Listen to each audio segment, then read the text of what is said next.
It's just one darn thing after another.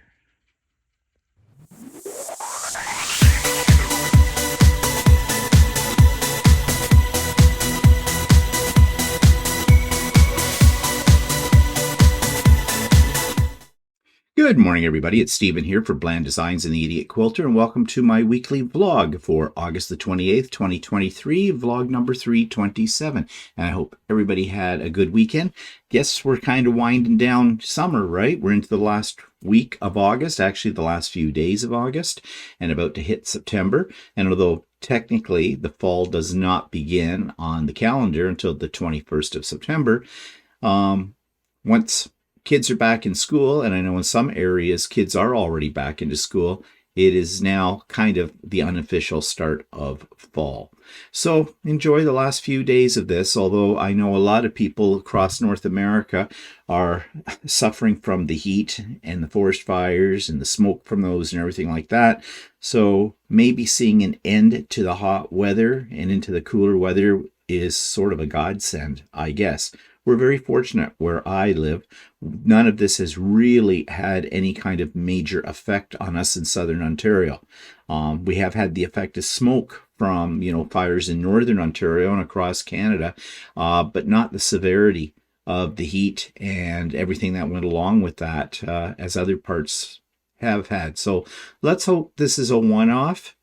And in spite of what scientists are telling us and the environmentalists and things like that, that maybe next year we won't have these kind of conditions. Who knows? We can only hope, can't we? Anyways, not sure if that was a cheerful thing to start today's vlog with, but let's take a look at something that makes me happy anyways. And that is my Christmas quilt. Now, several people have asked me in comments who the designer is and what the name of this pattern is. And yes, I have mentioned it several times, what the pattern name is and who the designer is. You must have missed that in some of the other videos, but here you go. The pattern is called Regal Pines, and the pattern is by Chelsi Stratton. And I will try to put a link to this down in the show notes below. I'll be talking more about this quilt tomorrow on the Idiot Quilter. You will notice that the picture's a little different this time than how I take my pictures of my quilts usually, so I will be talking about that tomorrow as well. Now, of course, this is just the top. It has not yet been quilted, and I have some ideas for that, and I've already got my backing fabric for this as well. And again, all of those details, if you're interested, I will talk about tomorrow on the Idiot Quilter episode then. Okay, so let's go to YouTube channel of the week. Do you like food? Do you like to eat mass quantities of food? How much food can you eat? Well, if you're like me, you can get full pretty quick, and then you feel horrible afterwards, don't you? That bloated feeling. Think about Thanksgiving and Christmas and Easter and those kind of times, which are traditionally a time when people get together and eat mass quantities, right? Well, there are some people that do this for a living and enter major food competitions. And this particular YouTube channel is about one of those people who comes from the UK, and he goes by the YouTube channel name of Beard Meats Food. And here's my review of that particular channel, which I think could almost gross you out. This week's YouTube of the week is a site called Beard Meats Food. And this is a really entertaining and astounding kind of video, because this is a guy from England who travels all across the world, mostly Canada, United States, and England, and takes up food challenges that various food outlets and restaurants may have. You know, the kind of thing, if you can eat this under a certain amount of time, you win a t-shirt. And this is what he does, and he's very good at it and very successful at it, and it's somewhat entertaining. And believe me, if you are on a diet, this will keep you on a diet, because the mass quantities of food that he eats are incredible. He's actually been in our area as well, little town that I grew up in, right next door to where I live now. He's been to a couple of spots there and taken on their food challenge as well. it is kind of an addictive kind of YouTube. Once you get watching some of his videos, you can't stop because you just can't believe how much food this guy, and he's skinny. He is a skinny man, can eat. Now, he calls it beard because he has this fantastic beard, which at times a little bit of food gets stuck in. One thing for sure, though, when he does this, no matter how messy the food he's about to eat gets, he takes into consideration the sensitivities of his audience, and he does not make a pig of himself, and he's actually a very neat eater of food, but the quantities are incredible. So if you want to see something that is hard to believe, check out Beard Meats Food. Now, of course, you can go down the rabbit's hole with something like this because there are tons of videos on YouTube about food competitions and other people around the world who do this as a living. Walter has been fascinated by this lately. In fact, it was Walter who put me on to this particular YouTube channel. So the link for it is in the show notes below.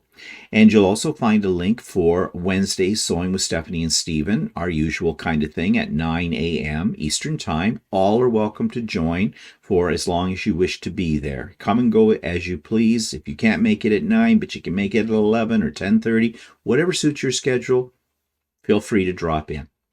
Okay, there is a list for the major websites or YouTube channel sites, I should say, that I think everybody should be supporting. And there is links to my past week's videos as well. Okay, so that takes me to what things are looking like outside my window today. It's cool today. Well, in relative relation to what we have been having. It is right now currently 13 degrees Celsius, which is a little chilly. A little chilly. Not horrible, but a little chilly. And you can see this right now. I took this picture at about 7:30 this morning. Sun's just starting to get up. The days are getting shorter. I mean, we're a long ways from, the shortest day of the year, which is December the 21st. But nevertheless, the days are getting shorter, and that's always a sign that the summer's coming to an end, isn't it? But things are still green and lush, at least where I live, which is nice. And so, in about another month and a half's time, this picture will be very different. But let's enjoy it while we can. Okay, so that takes me to what's pissing me off this week. Well, you'll notice in the title, I talked, how did I word that? I put, they have removed the pride from gay. Okay, so on the weekend, on Saturday, we decided to go to a gay pride event that was at a little town north of us, about 30 minutes north of us, called Uxbridge. Quaint little place. And we decided we would just go to it. They said they were having things in the park between 10 in the morning and 3 in the afternoon. And then at around 4 in the afternoon, people were invited to go to a local pub, a brew house, to see free drag shows and enjoy beer. Really? Well, what's not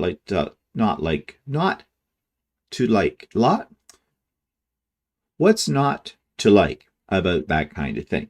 So we decided after lunch we would trundle up there and see what was going on. We were there 5 minutes, if it was that. It was kind of sad. Nothing more I can say about it. Nothing against the organizers of the event, but there was just nobody there. And there weren't, in a lot of these kind of things, the ones I've been to before, we have our own Pride in June down here in my area. Toronto, of course, has their big one in the end of June, which is huge. So, we weren't expecting anything on those levels because, Uxbridge is a small little town. I'm not sure what the population is, but it's not well inhabited. Really, it's not a big metropolitan city. So anyways, there was some guy on a microphone standing up on a platform talking about past events I guess this organization has had. There were a few people sitting in the bleachers listening to this. There were some families there, a few kids, and they had, vendors or displays tables set up. Only about 5 of those. One table, they had coffee, and another one had mango salad. You could have a mango salad. Yeah, okay. Doing the healthy thing, I guess. There was face painting. And that was about it. Nothing else there. Some information booths like from P-Flag, things like that, but nothing, really. Certainly didn't have to worry about being trampled in the crowd because there wasn't a crowd. If there was, counting the organizers, all the little kids and everybody there, if there were 75 people, I would be surprised. In fact, I don't even think it was that big. I really don't. Now, was this because we came at the wrong time? No, I don't think so. I don't think there was a big influx of people through that. So, just so it wasn't a total waste of time, we had lunch at a local restaurant in downtown Uxbridge. I'd never really been to downtown Uxbridge. Now I know why. There's nothing there. Nothing there. It looks quaint. It's very cute. Small town, a little atmosphere, some gitchy stores, but really nothing. But I digress. So, what am I trying to make a point of? I think this, in my opinion, the lack of people, the lack of enthusiasm for a gay pride event is indicative of where we have come as a group.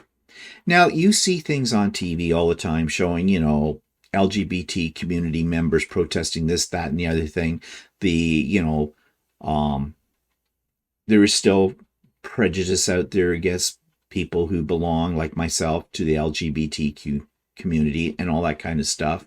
The big things these days are transgendered and non-binary, and, they want their rights as well, too. And, well, basically, blah, blah, blah, blah.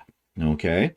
Now, I'm not putting these groups down because of this. No, we've all been through the struggle. And Walter and I were part of the battle back in the early 80s into the 90s, right up to present day. Basically what we wanted, what people of the LGBT community wanted, was to be seen as part of the greater community, greater society. That we weren't freaks, that we weren't different, that we were just as, and I hate to use this word, normal, like everybody else. And I think a better word is as mainstream as the next guy. Okay? We were just living our lives. Okay? It was nobody's business who we loved. It was nobody's business how we carried out our existence. Another word here I'm trying to avoid using that some people use in connection, rented lips, with the LGBT community is as if we are living some kind of lifestyle. Lifestyle suggests we have chosen this lifestyle, this way of life. We have not. No more than if you happen to be someone who's part of the straight community picked to be straight. Nobody came up to you with a survey and said, check off the box for what lifestyle you want to live. Okay, it doesn't work that way. All right? I hope you're getting my point. Anyways, we fought to be equal. We fought for same-sex rights. And marriage. We fought to be out of the closet, to be part of mainstream society. And for the most part, in North America, especially in Canada, we have achieved that goal. Yes, there are pockets of prejudice everywhere, okay? The extreme Christian right hates our guts. They start quoting Leviticus all the time. They misquote it. Okay. Whatever.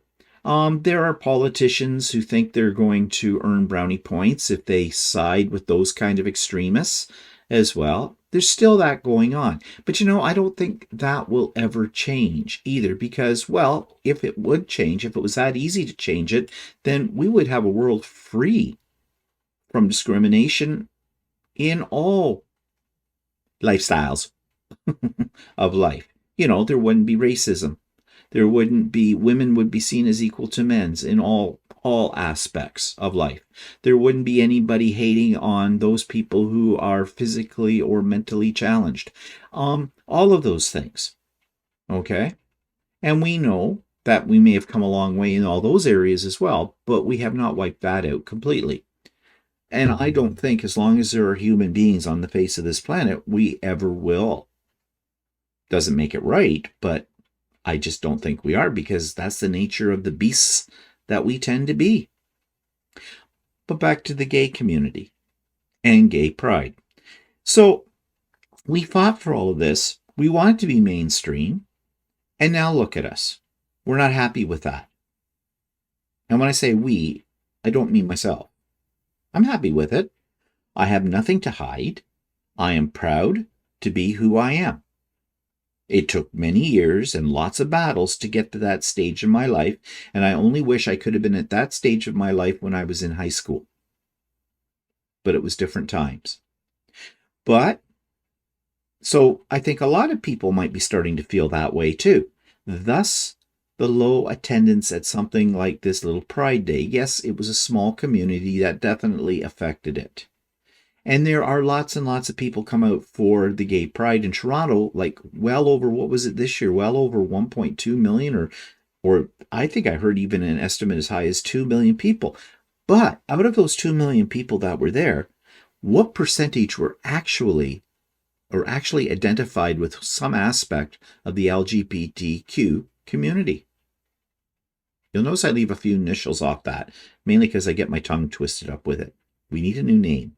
We don't need a name, actually. That's a label. That's a discussion for another day. So, a lot of those people, the majority of those people that were watching the Gay Pride Parade in Toronto were not gay or part of the LGBT community, as I already said. They were people that are mainstreamers, meaning, they are straight, for lack of better words. And they were there for the entertainment more than anything else. Many people that I know of my age group don't bother to even go to the Toronto Pride Parade or attend any kind of gay events on a regular basis because, it's boring. Like, we've been there, we've done that. Leave us alone. Let us just live our lives like everybody else. Let us be your friends, your neighbors, your leaders in the community, your volunteers. Just let us live our lives. And many of us are just doing that. We're just living our lives. I don't have a great desire to run around with a big banner declaring, wow, I'm gay, see me, see me, see me. No, it is just one aspect of who I am. And I think there are many people in the LGBTQ world that feel the same way. We're just people. That's all there is. So maybe this is a good thing that there weren't a lot of people at the Uxbridge Pride event, because maybe that's indicative of how far we have come. It's not because we don't care.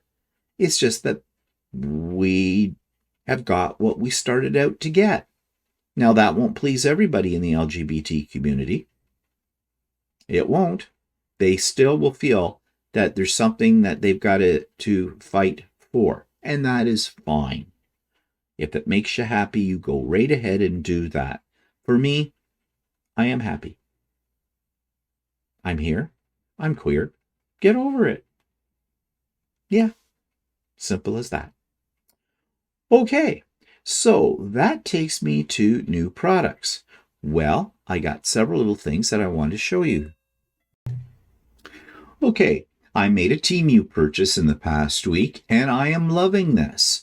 Actually, I saw this on a YouTube channel. Someone was reviewing some products, electronic products, gadgets, things like that they got from Temu. And I've had good luck so far with Temu. Okay, say what you will about Temu, it comes from China, blah, blah, blah. But everything I have bought has worked out fine. So I bought this. What is this? This is a charging stand for your iPhone and for your watch and your earbuds. And you can put your phone on it, and your phone, when you turn it sideways, displays the time and basically takes the place of a clock on your night table. And I don't know about you, but I've got a lot of things on my night table, and this just cleared off all kinds of things. Before, I had the charger for the iPhone, I had the charger for my watch, and I had a clock as well as a lamp and my Kobo, my e-reader. So now this is one stand, one plug, and it hooks up all these things. And when I saw this, I thought, yeah, I kind of like it. It even has a built-in light at the back of it. Doesn't give off a lot of light, but it's enough, like if you needed a night light kind of a thing, it's enough for that. The price, $31.35 Canadian. They like to say that the regular price was $87.69. I wouldn't have paid $87.69 for it. I think that's a bit, I think that's a lie, quite frankly, just to get you to think you're saving so much more money. Like they're saying you're saving 64%. But I took a chance on it. Now, I had a bit of a scare. When I first got it out of the box, plugged it in, it didn't seem to be working. I put my phone on it. It didn't seem to be taking a charge, and the same with the watch. Then I got thinking about it, thought the item I had it plugged into, the little block, might not have had enough power going through it. And I've got like hundreds of those blocks all over the place in different types. So I plugged it into a different one, and lo and behold, charging came up on the phone, charging came up on my watch. That was great. So I immediately installed it in my bedroom onto my night table and loving it. Except there's one thing I realized. When I turned my iPhone to the horizontal position, landscape mode, the clock didn't come up like you're seeing it here. And I did some research and found out that the iPhone 14 does not rotate on the home screen. So you can't get this. But there was a workaround. I found a third-party product that gives you the time display and works in landscape mode. And that's been working really great. Now, it's a freebie. And just go into the App Store if you're interested. And I think you go in and if you put, what's it called? Let me look on my phone to give you the proper name for it. Just do a search for this. It's called Clock Plus. So there are several versions of it. I've got the one that doesn't have any ads, and that's free. But it does have, in-app purchases if you want to have a different looking screen or things like that. And I'm looking into what those features are because I didn't want to pay. It was only $5 and that's probably $5 American to, get the pro version of this particular app. I didn't want to spend any money on it until I decided if I was going to use it or not. But I think I might now because, yeah, I'm loving it.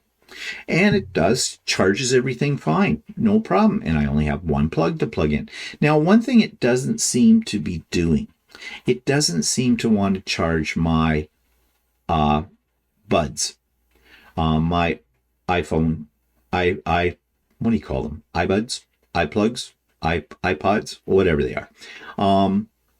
Like they're showing there with the case on it. Now, I'm not sure when I tried it. I'll have to try it again and see if it was because my case was already fully charged when I put it on.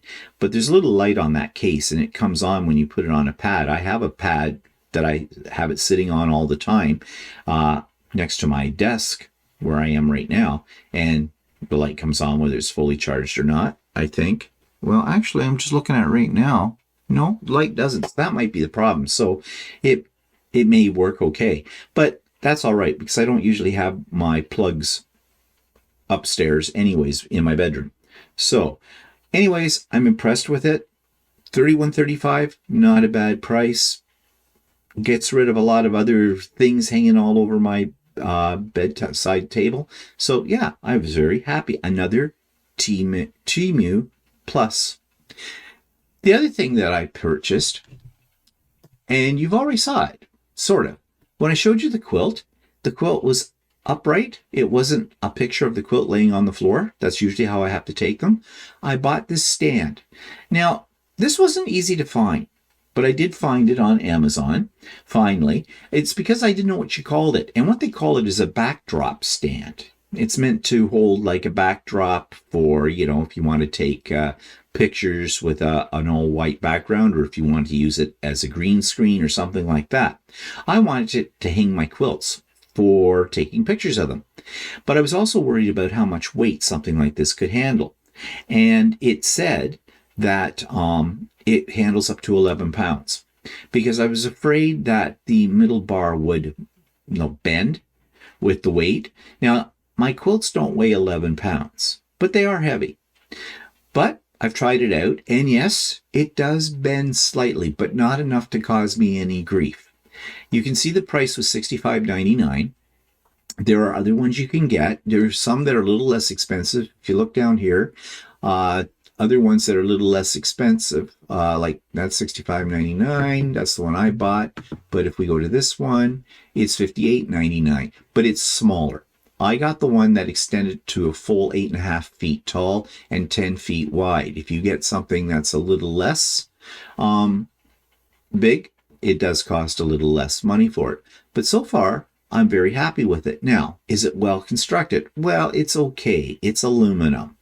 Although the crossbar at the top is a fairly heavy steel, or feels like steel. You got to be careful with the plastic adjustment knobs on the sides of it and that. There was a warning by some people. I read the reviews, said that those are very easy to break if you tighten them too much. So I'm being very careful with that. But so far, I'm impressed. It was a good investment. And now I can hang my quilts when I want to take decent pictures of them up, vertically, rather than having them laying on the floor, which I never get a good shot of them when they're on the floor. So, yeah. So those were two purchases that I have made this week, and both of them are winners, as far as I'm concerned. Okay. So that takes me to what's happening with our grow lights and our garden. And this week I did a little bit more of a little more intense or extensive. I'm really having trouble picking the right words today. I did a little bit more of a detailed video of our system here so you can get a better feel for it. And I'm going to insert that here right now. Instead of showing you this week what's growing in my grow lights and on the deck outside, I thought you might be interested in how the grow lights actually work. Now, we bought this grow light set, the first one, and this one as well. They're both the same unit. We have two of them from Amazon, and they were priced at about $200. Might have been a little less than that. I think it might have been $160, $170 Canadian. And they come with everything you see here. So you have the grow light stand itself, and then it comes with these four rectangular pots. But how does it work? Well, first of all, the design of this, the grow lights are up underneath this hood, which is kind of awkward. You can see them peeking out under there. And this hood part is adjustable. So you see there are pulls on either side here, and there's a little knob down here at the side. You just loosen that off on both sides of this and raise the hood accordingly. It'll raise up to the highest it'll go is about 18 inches. So that limits how much you can grow under here as far as how tall it's going to grow. Right now we have some lettuce growing in here, but nothing else at the moment. Now down here below under these trays, let me pick this one up. You see this pad, and there's like a trough, and there's some water in this. And what happens is the water wicks through this pad, and there are holes in the bottom of this tray, and that water wicks up into the soil and keeps everything moist. And so you actually do not pour water into these pots. You pour the water down here into this little gully, and that keeps things moist. And from time to time you check it and add more water to it to top it up. And that's essentially how the grow lights work. But I'm going to take you into the other room and show you the other types of grow lights that we have that are a little bit different setup. Now, you've seen pictures of this area before. Right now we have some green peppers growing in here, but this is a little different setup. What we bought were these two panels of grow lights, and you can see underneath here how those operate. And this system is on a system of pulleys that Walter has wired up here at the top. And these ropes that come down allow you to raise and lower the panels depending on, how much height the plants that are growing have, how much space they need, put it that way. And so they're very adjustable. And of course in here, because it's in our ceiling, we can handle much taller plants than what we can handle under the other grow lights. Now, Walter also added this reflective, I don't know what you call it. It's a mylar, I guess, that he ordered online, and he mounted it on two of the walls. This is in a corner, just to give more light in this area for whatever we're growing. He did cover his workbench with a protective vinyl cloth as well. And he put the plants into these big, basically what do they call them? Bus trays, whatever. You see them in restaurants where they gather up dirty dishes from tables. And now, right now, there isn't any water in these. He waters them directly in the pot. But if we go away, there are holes in the bottom of these pots. We just fill these trays up to a certain height with water, and basically it works in the same way as the regular grow lights work. The water just wicks up into the pots and keeps everything nice and wet while we're gone. Although we do have, the last time we went away for a while, we did have Walter's niece come over, and she checked the water levels, and if it needed to be topped up, she did that for us. So that essentially is how these work. Now, do these lights give off heat? Not really.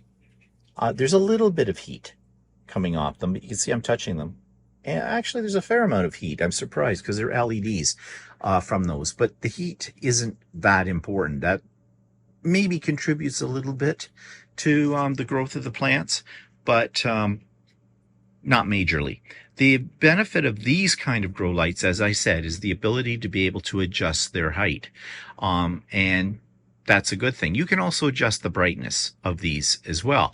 Now, all the grow lights, these and the ones that we have in the other room, are all on a timer system that I set up, which I can actually control from my iPhone. They're set to be on for 16 hours in a 24-hour period. So 16 hours on, 8 hours off. And that is what was recommended by the booklet that came with the other grow lights in the other room. So that's what we have stuck to. So we don't even have to worry about remembering to turn them off or turn them on, because it's all done automatically. So I thought you'd be interested in that. That's how we are doing at the moment, the grow lights, but we're always constantly experimenting. So that takes me to the 3D corner. And what have I been making? Well, a couple of things. There's a joke in that, if you remember the Addams Family and Thing, the hand that crawled around everywhere. I made two of these. One's a small version, and then I made the bigger version. Now, this print turned out okay, but it's really rough. You can see that, the texture, and I'm really not sure why that is the way that it is, but I'm not that concerned because it was more or less an experiment. It took several days to make the big one. It is a good size, and it sits over in the corner and looks kind of cool. But this was just completely for fun. And I made another pot for philodendrons. This is the mermaid. Again, you can see I'm having a little problem with getting things really, really smooth. These little blemishes you see here and here that look like almost like dust are not dust. I could smooth them out with a little piece of sandpaper. Do I care? Well, no, and the picture really shows them more than in real life. But yeah, now, are they waterproof though? Not absolutely sure about that. I have to do a little experiment later today and see how well they hold water, because, you don't want to get a philodendron planted in there and then water it, and, well, you've got disaster all over wherever you're setting up your pot. But I thought they were just fun. Now, I did have a little problem with the mermaid. You really can't see it here, but I broke her arm when I was taking off what they call supports for overhangs and things like that. Well, I kind of broke her arm, but I have glue gun, will fix things. So she's fixed. Yes, she is not completely rude here. She is wearing a bikini top. Okay. I know. Oops. Doesn't want to go there. Yeah. So I'm not dealing here with X-rated flower pots, just in case you thought I'd gone that route. No, I have not. These again, just for fun. I'm running out of things again to make on the printer. I need to buy some more filament. This color of filament, the two-tone one that I have here. And I don't know, I'll do a search. Maybe I'll get around to it today or tomorrow on that and look around, see if there's something that I can make that is a little different, but is not just a toy. Because in the 3D world, we make a lot of toys, a lot of figurines, a lot of useless things. We really do. I've said this before. 3D printers are toys for big boys. Okay. Yeah, I know there'll be a few of you out there that say, no, you can make really practical things. You can make replacement parts for stuff. Yeah, you can. You can. But I don't have the technology nor the equipment for that, because those are very, very special types of filament that you use and very special printers. And you got to be somebody who wants to spend hours and hours and hours figuring out the computerized parts of the system and getting everything tweaked exactly right, and eats into my other hobbies like quilting. So I don't do that. Okay, so that takes me to Blast from the Past trips, and this is part one of a beach in Australia, not far from Sydney, we went to, called Manly Beach.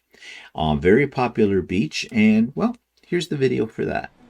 So here we are on the ferry to go to Manly Beach. It's a manly ferry, you might say. Don't know if that's a juxtaposition of words or whatever. People getting on, leaves in about 5 minutes. So we're off to one of the famous beaches of Sydney, Manly Beach. So this is Manly Wharf at Manly Beach. Manly Beach is basically a suburb of Sydney, I guess. Took us about 30 minutes on the ferry to get here. We've just got an information map and we're figuring out where we're going to go. And we'll see from there. So this is walking towards the beach, Manly. See palm trees. It's quite warm today already. It's 10:46 and I don't know what it is, but it's up in the upper 20s anyways.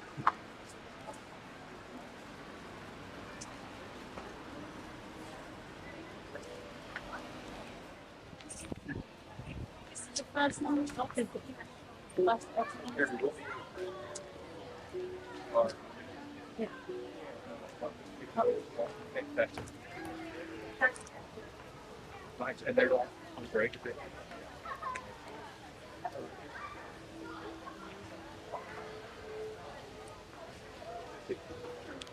And this is Manly Beach.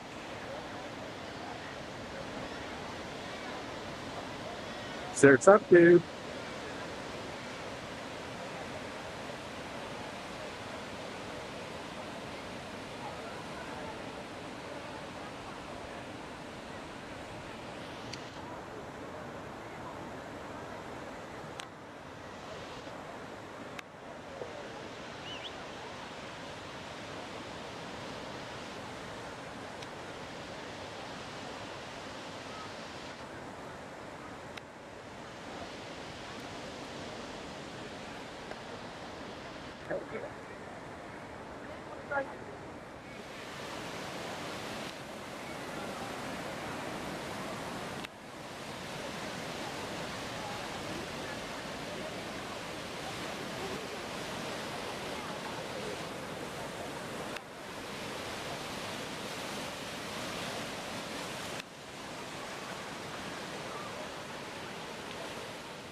You're going to warm up in here.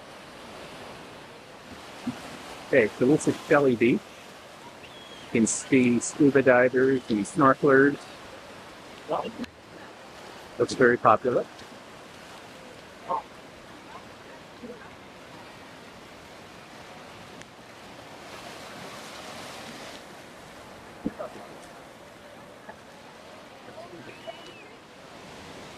So more of the beach from a lookout point along the trail we're following.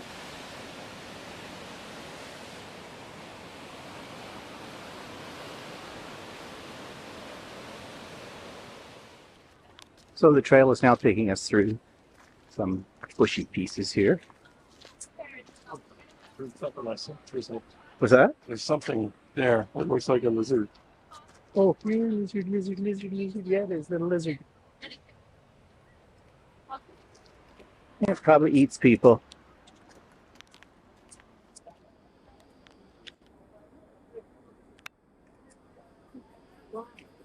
Gotta get a bigger box. And Walter's just leads me down the garden path through this woods here.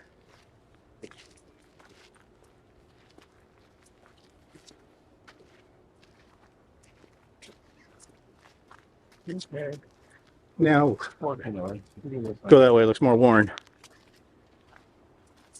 So this is the north head, so it says on the map. And it's sort of a trail through scrub brush or whatever you want to call this. This is where we came from. This is where we're going. And we'll see where this leads. Okay, I don't know where we're going, but Walter's leading here. That's down the garden path further. Apparently, we're heading towards something called North Fork, or Fort. North Fort. Fort. That's the word. See, I'm dehydrated already and suffering from exposure. Okay. And it's about 1.9 kilometers away. Yeah, okay. Well, I haven't been on the treadmill in 3 weeks, so I guess this is my workout. This is where the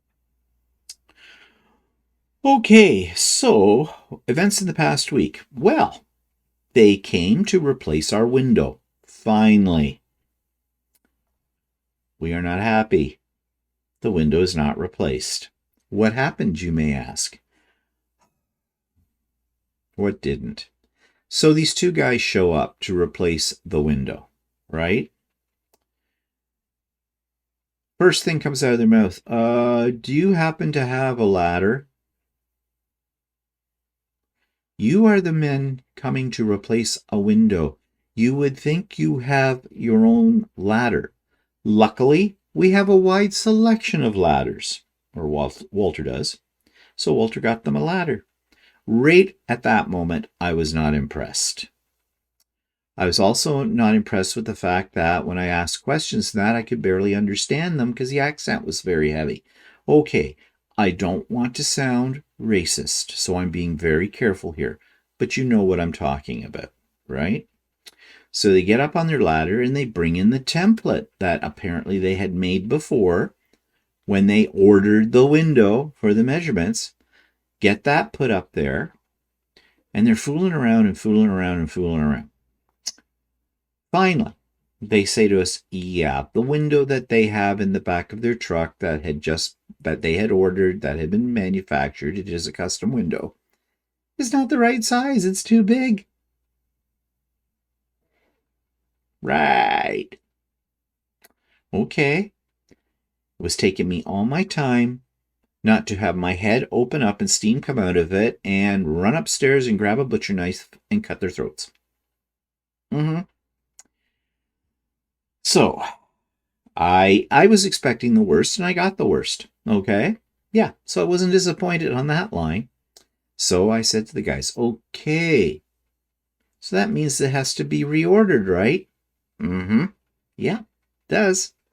Luckily, they had not yanked out the existing window to discover the other one wouldn't fit, because I did not fancy sitting here for months on end with plywood over my window.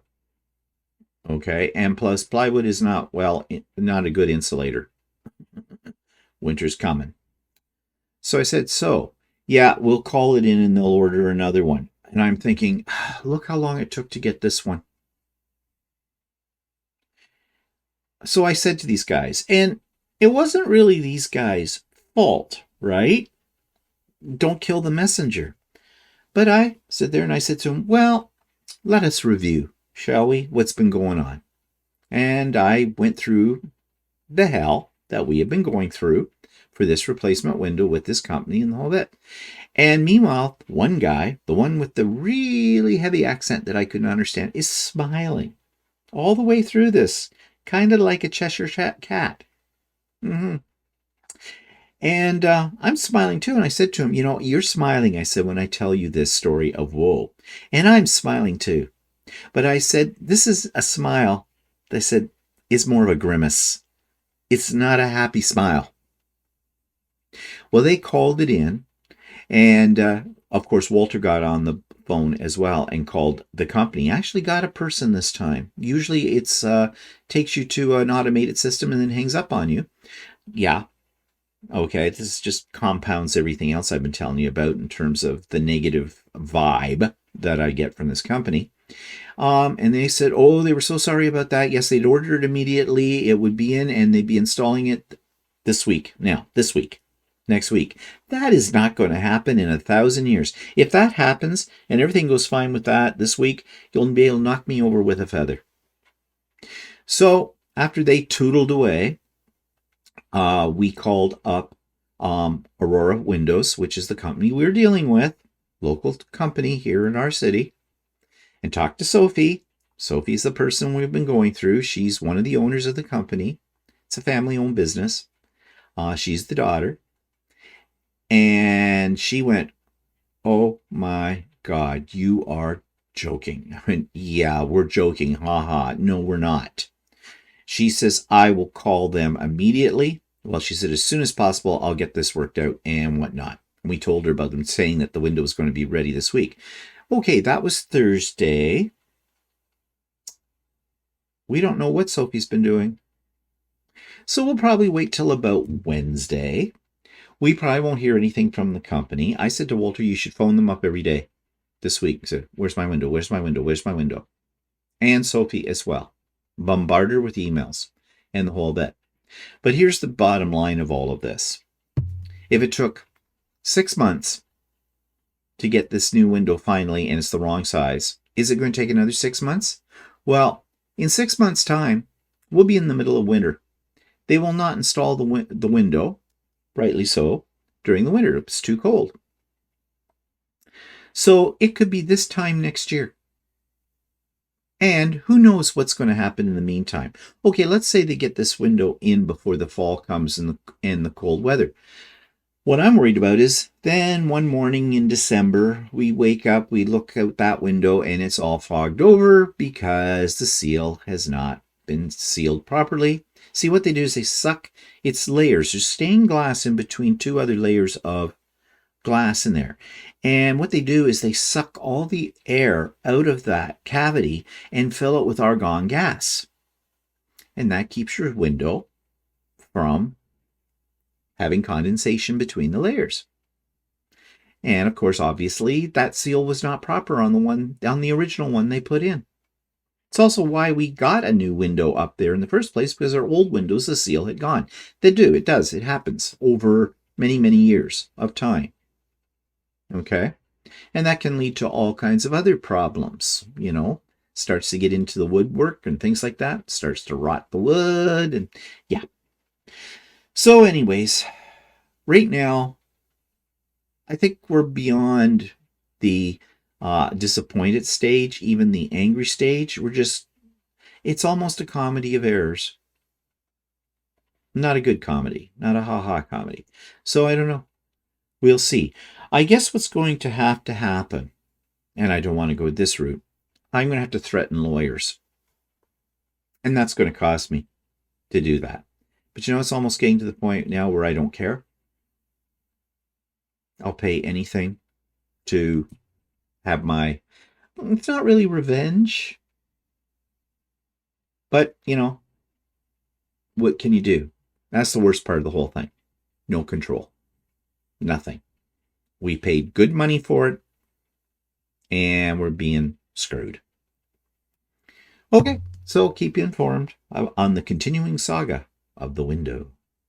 All right, so I already talked about Gay Pride in Uxbridge, so I guess those were the highlights of the week.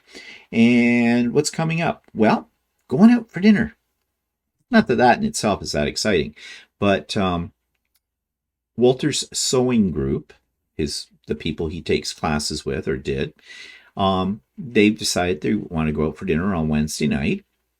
They've done this before, but I have never been invited to be part of that. And Walter informed me that this was happening this Wednesday, and he says, you can come if you want to. Oh, okay. Are other spouses of people coming? He wasn't sure one way or the other. I know the guy who runs this group. His partner's gone to the other dinners and the whole bit. But I think I will go. Yes. It's at Baton Rouge, which is a steakhouse kind of place. I haven't been to one of those in a long time. A little pricey, but, it is a steakhouse kind of thing. But, the hell with it. It's an evening out.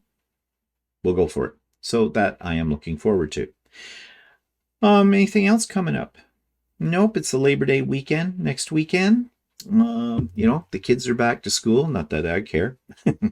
As a retired school teacher, yeah, I don't care about that kind of thing. But it means the beginning of basically fall. So, as I said at the beginning of today's episode. Okay, so yeah, I think that's it for me today. So thanks for tuning in. Check out Idiot Quilter tomorrow. I have a lot of new things that I bought that I'm saving for the Idiot Quilter episode to share with you all. And we'll see you then. Talk to you later. Bye-bye.